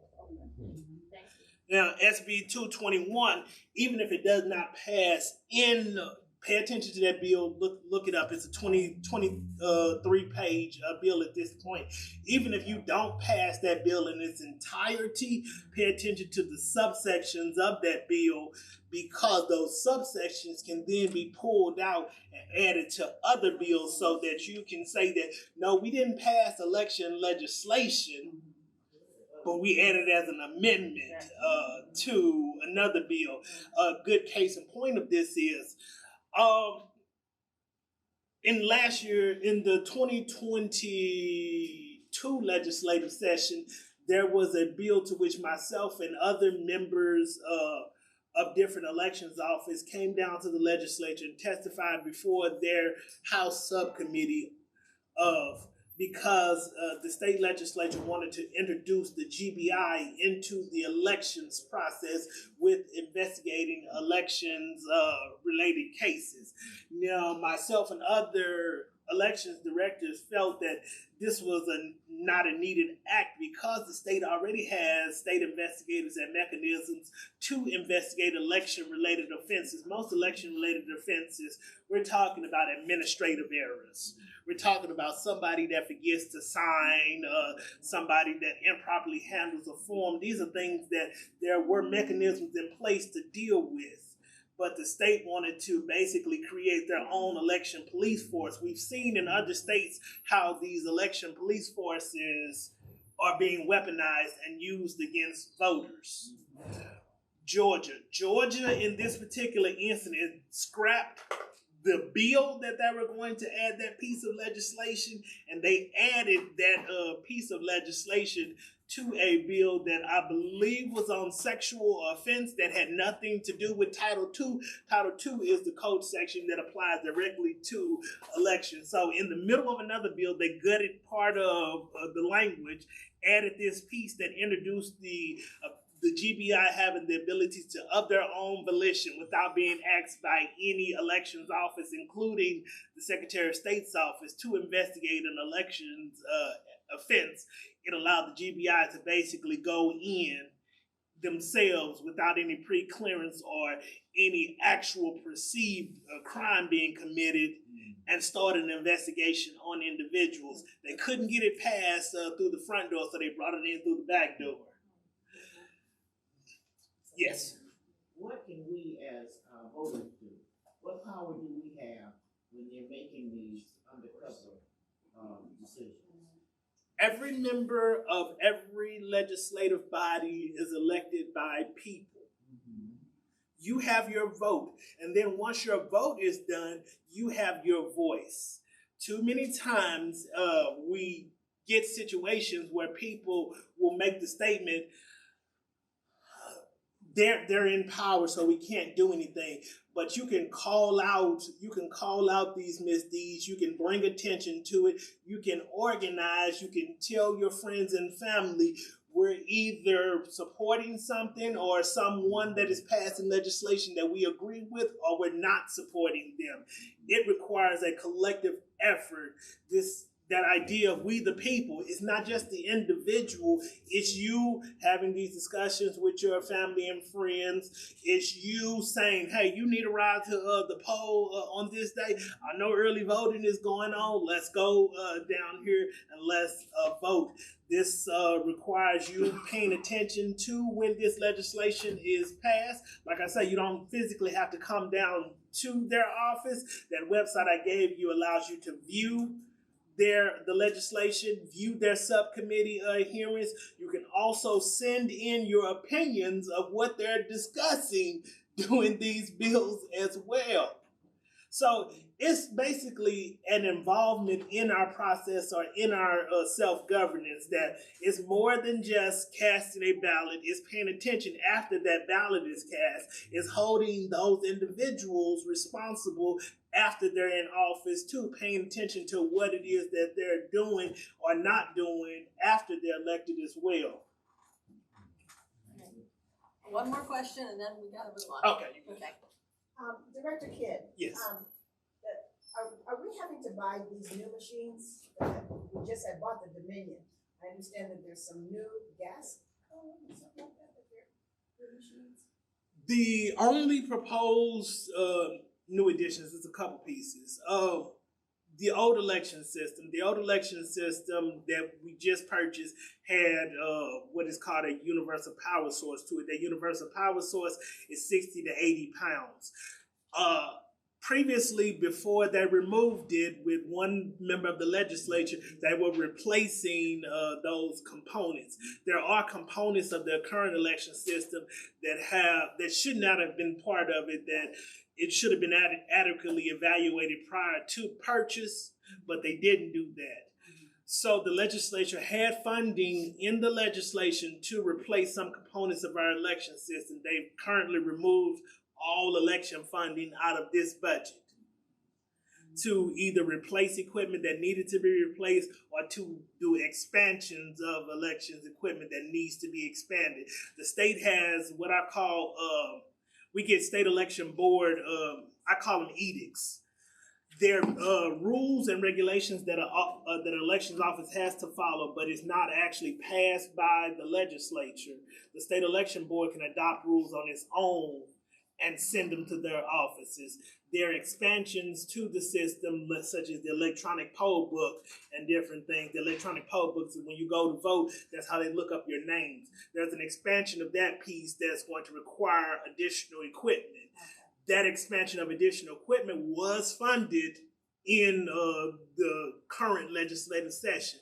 That funding was completely taken out of the legislature under the current legislative session with the idea of your county has to fund these changes, all while stopping your county from seeking other ways of funding elections without being a burden of the taxpayer. It's a cyclical process. Wow. Yeah. Thank you, Milton. That was very informative and upsetting. And hopefully I will reiterate what he has said. Get involved, pay attention. We've got to pay really close attention because they're really coming after us as voters. And we don't have a lot of time left, but we have some elected officials here in the audience that might want to say something. So I do want to get to the last part of our agenda. So I would ask, we have Commissioner Kelly Robinson. Would you like to say a few words? Yes. Yes. Okay. Could you come up here? Absolutely. Okay. Where are you? I'm coming to get you. Thank you, ma'am. I got it. Got it? Got okay. it. Watch out for that. Yeah, there's a cord. There's a cord there. Just don't trip over that. Okay. Oh, I'm on film? Yes. Y'all know me. Greetings. All right. I'll be brief. I respect your time. We live in interesting times, don't we? Yes. There's a lot going on. As it relates to Douglas County government, we're rolling. And what I want to acknowledge is Director Milton Kidd. We've got 35 directors. He'd be in my top 5. He's passionate. He's that good. He's committed. And so Milton, you know, I always know that you're out there and you're a rock star. So I appreciate you representing us well today. Thank you. All right. So the county is moving forward. Obviously, we're in interesting times. We are working on our SPLOST. We're working through that. I've got to go to New York next month and give account for where we are right now and hopefully get our bond funding not so high. We're doing some organizational changes, much needed. We've got David Corbett in right now. He's our interim county administrator. He's helping us stabilize as we go through right now. We're going to make some significant shifts for the better. We've got to mature ourselves in certain areas. Financially, we're solid. Sitting on 44 million cash, still paying as we go. That's significant. We've made great choices with Madam Tarina Carthen. She couldn't be here today, so I will bring greetings on her behalf. From a procurement perspective, since she came on board, we've been solid. Our process is solid. That's important to say. Right? With maturity. Probably the most significant thing I'm dealing with right now is what I'm going to do about these fees for attorneys. What y'all think? I want to hear from y'all. They wouldn't be accused if they weren't in office, so I think they should be defended. They defended David Madej, the previous deal. When he, 3 DAs ago, yeah, right. Right, so real quick, I can give you the basis on that. We've always had an insurance policy. Always. Prior to me and my Facebook, 44 people were covered. All the way back. Know the data, guys. You just didn't know this. Right. Our precedent had already been set. So having this question right now, whether we should do it or not, but what about everybody else? Right, what about else? So that's really what this is. We're like, okay, whatever. The question becomes, how much do we pay? And so I've got to be the deciding vote on that. We'll leave it at that. I've got to be in chair of finance. I'll have to make the proposal on how we will handle this. And it's really just codifying it. We had an insurance policy, but we didn't have a policy. And so we're just codifying things on how we handle this, and we'll just move forward. So that's all I'm going to say about that. I can't speak any further. Let me just pause for a second. Any questions you guys want to ask me? Anything? Anybody? No? I'm not seeing any hands. Well, I guess we're good then. We're good. All right, I won't belabor it then. Thank y'all. I mean, I'm trying to hold it down, guys. Again, I'm in my 4th final term. This is it. That's not true. That's it. And, you know, I just want to walk out with my head held high. I mean, it's been an honor and a pleasure to serve. This ain't easy, guys. And I do want to acknowledge. Well, there is a question. Oh, yes, please. We I'm have sorry. one now. Yeah, Mr. Robinson. Yes, ma'am.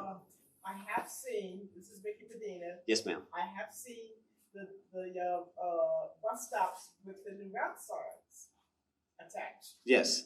What an improvement.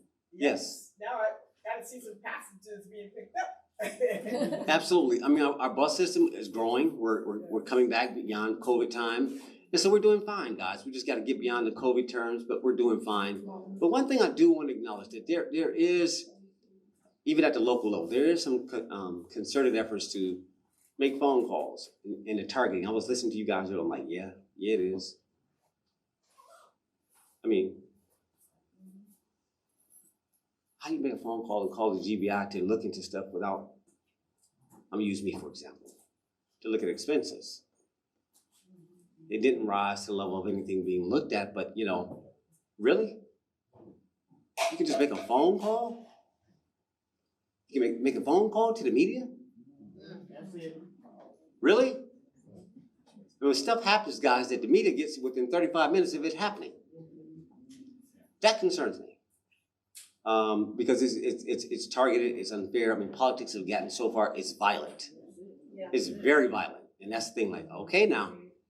As I say, don't make me get up. But it's one of those where you just gotta watch it, you gotta stabilize it, we gotta change the narrative, guys. Be more positive, we just gotta press on. We really have to keep fighting. You have to stand up. You cannot yield, guys. That's all I ask you. You gotta fight. You gotta fight for what you believe is your quality of life. So for that, I'll keep fighting as long as I can, guys. So I appreciate your support. That's all I got. Thank you, Madam.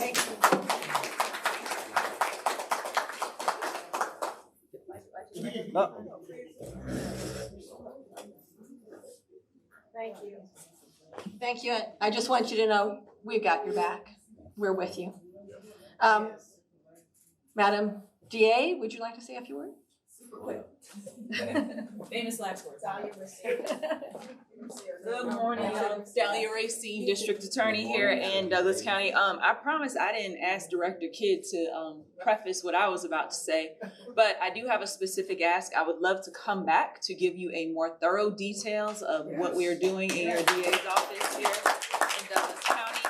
So I will not do that now out of respect for your time, but the immediate ask is Senate Bill 92, which Director Kidd did refer to, the Prosecution Oversight Commission.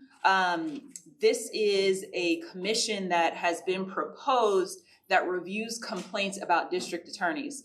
And it also gives a review commission that is appointed by the governor, lieutenant governor, and speaker of the House. So you can imagine who's going to be selected. There's been some talks of revising that.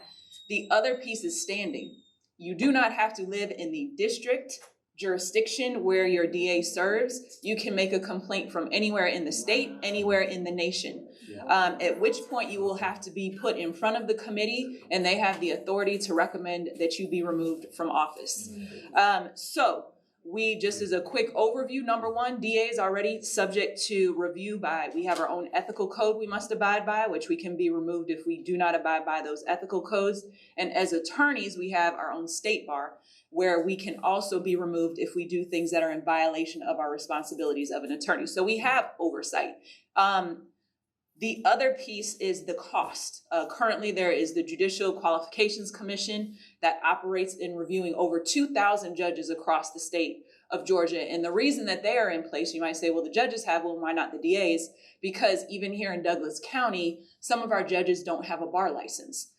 So that's an old code section where some of them were grandfathered in and allowed to serve as judges without having a bar license. So all those state bar ethical rules I talked about, some judges cannot be subject to because they are not attorneys. So therefore, the JQC was formed. We don't have that issue. You must have a bar license to be a district attorney or to be a solicitor general.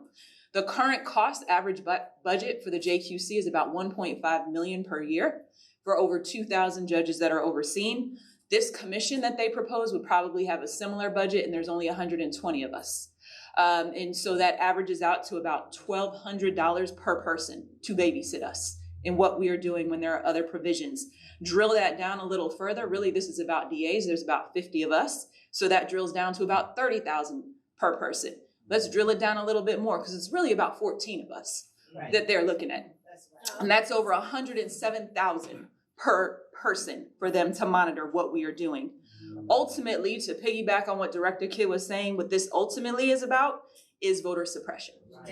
What they are doing is saying the governor made this his highest priority when he says, I don't like what your local DAs are doing, therefore I will unseat them, and I will, in essence, say that I don't think the voters are smart enough to pick their leadership. And I don't like what they're doing, so I'm gonna go on ahead and remove them and move forward. This is not accidental timing that this is coming up. 2020 was historical for DAs across the state of Georgia, and we should be proud of what we did in 2020 because it was tremendous. 14 DAs and solicitors that were both women and people of color were put into office with an agenda to right a system that's been wrong. And when you start winning the game and folks don't like it, they go and change the rules. And so that's what we are seeing here. So I am telling you that I am asking for everybody in this room. We have a hearing on Wednesday that I will be at the Capitol. It is going to be heard. This is Senate Bill 92. So like the amazing explanation that just happened by Director Kidd is going to be heard before the House Non-Civil Judiciary Committee. That same website he gave you will list all those names. Call every last one of them. We are in opposition to this bill because this is ridiculous. Not only have they targeted DAs, I mean, this is an assault. This is a nationwide assault on DAs, right? This is not just Georgia. This is just another page of the playbook.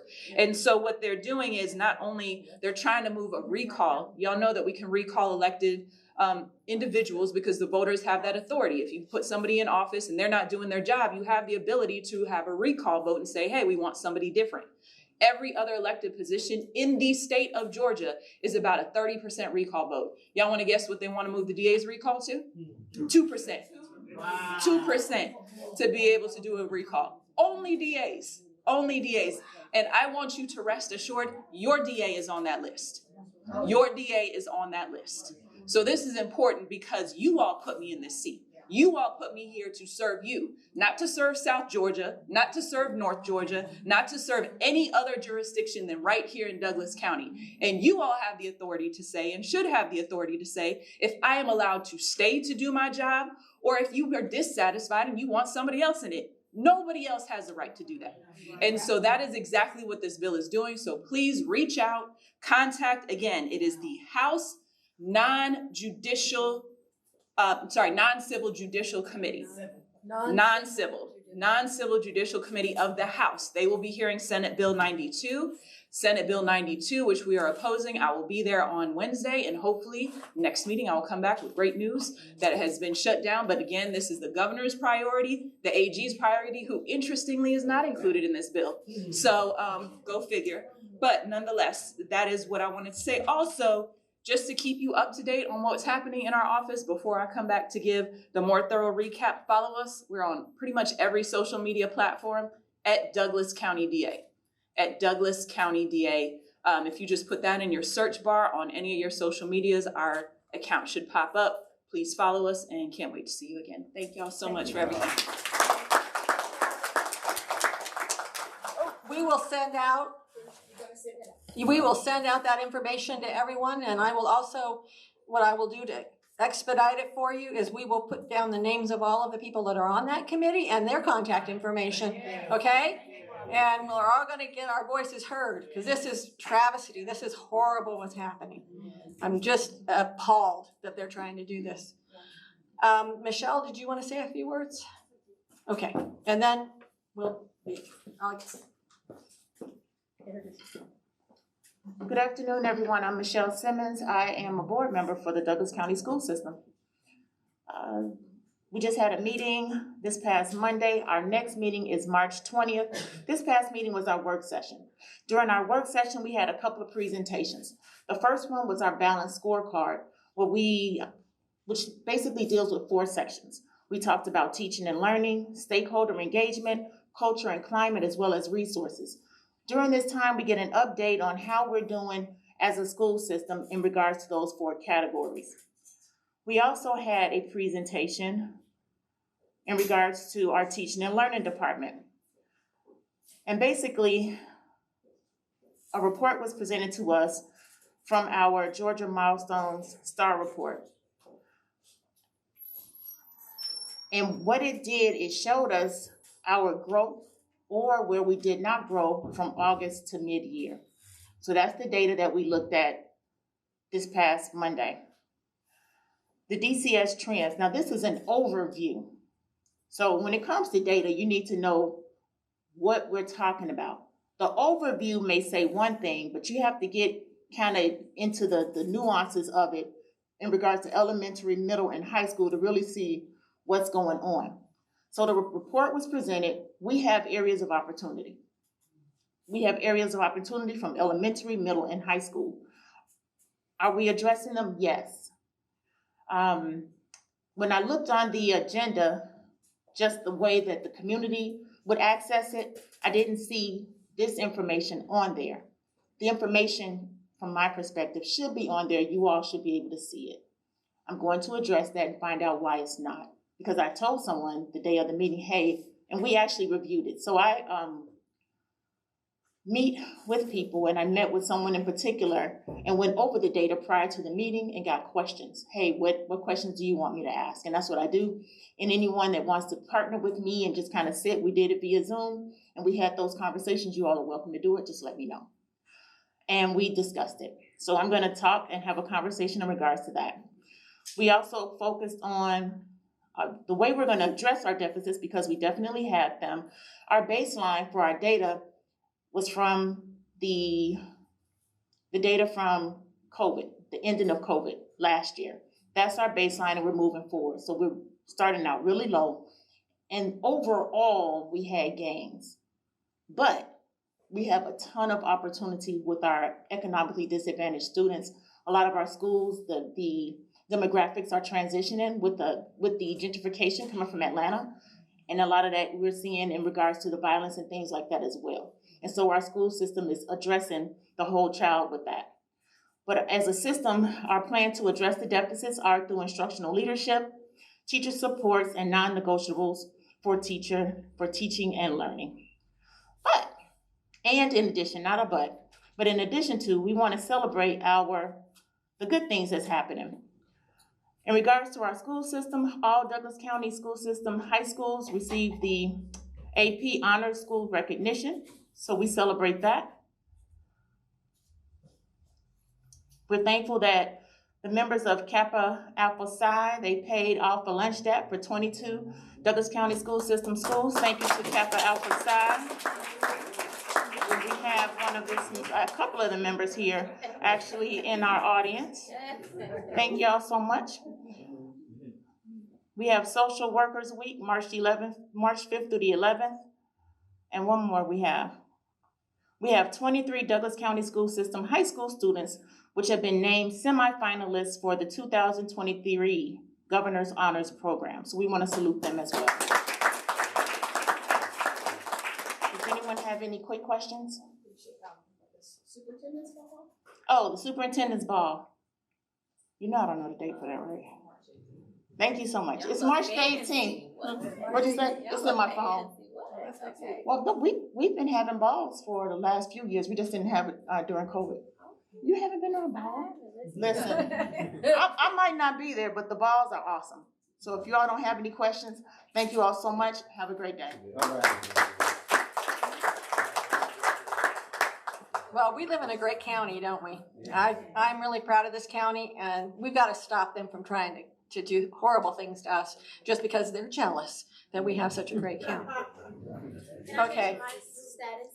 Oh, Since yeah. we're talking about JQC and all the lights, I share your sentiments, Madam DA, because I have been a victim. I've never been celebrated or anything.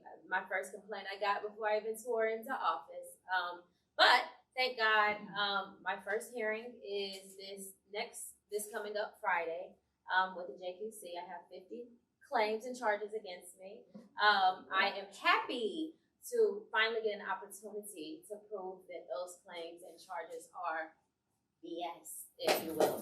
Yay. So March 17th will be my first hearing, and then if some or all do not get dismissed, then we'll proceed to trial, and I look forward to my day in court. So I hope I have y'all's support.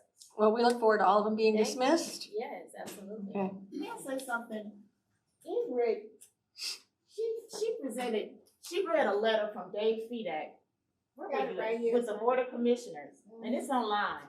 And she addressed what's going on and what has been going on in Douglas County, because some of you all don't know what's been going on with our county shifted back in 2016. Really 2016. Demographically, in the makeup of our, from top to bottom, on the local level, the demographics have shifted and the party changed from Republican basically to Democrat. And so the look is different. And ever since that happened, our elected officials in one way or another have literally been attacked. Some offices a little bit more than others. And it's been a lot. I cannot imagine the level of stress that caused when you're just trying to get in a new position and try to just, do your best. Right? That's She's strong. She's you woman. have to be. But even to run for office and get as close as Dalia did when she first ran. Yeah. What was that back in 2014? And go through the things that she went through and to still be able to stand here, get in office and show up and show out. Is a blessing.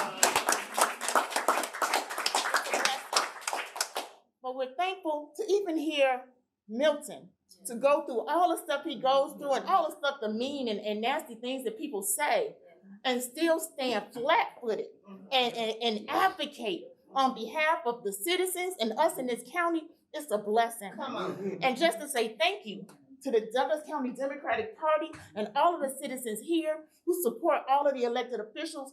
Thank you all so much. It's a blessing because it can be hard. It can be difficult to stand up and speak truth in the midst of, it's challenging, right? Because if you're somebody that's going to ask questions and challenge stuff, it don't matter what you look like.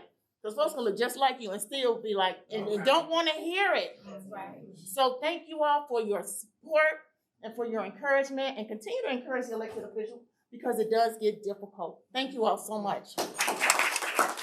Thank you. And Ingrid's presentation at the commission meetings and her reading of that letter is on our Facebook page. And is it on the website too? Yes. Yes.